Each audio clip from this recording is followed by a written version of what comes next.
ఈ రాహుల్ గాంధీకి రోజు రోజుకి హిందువులంటే హేట్ గట్టిగా పెరిగిపోతుంది. రీసెంట్గా ఏమంటున్నాడు, అయోధ్య రామమందిరం ప్లేస్లో ఒక హాస్పిటల్ కట్టుంటే అంట అందరికీ బాగా హెల్ప్ అయ్యేది అని అంటున్నాడు. నాకు ఒక డౌట్, హాస్పిటల్ రామమందిరం ప్లేస్లోనే ఎందుకు కట్టాలి? అసలు ఇంకెక్కడ ప్లేసులు లేవా? మహాత్మా గాంధీ సమాధి 44 ఎకరాల్లో ఉంది.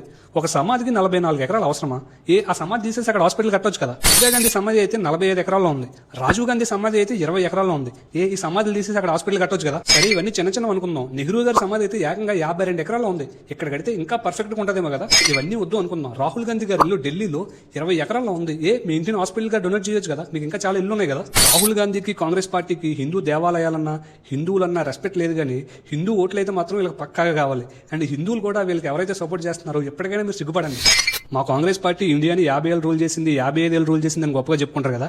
ఈ 55 ఏళ్ళలో మీ కాంగ్రెస్ పార్టీ అసలు ఏం చేసింది? మీరు 55 ఏళ్లలో చేయలేంది BJP government within 10 years లో చేసి చూపించింది. నేను నెక్స్ట్ వీడియోలో బీజేపీ 10 years లో ఎలాంటి అచీవ్మెంట్ అచీవ్ చేసింది, ఇండియాని ఏ రేంజ్ లో నిలబెట్టింది అనే దాని మీద వీడియో చేస్తాను. ఈ లోపు మన పేజ్ కి అట్లీస్ట్ 5K అయినా ఫాలోవర్స్ వచ్చేయాలి.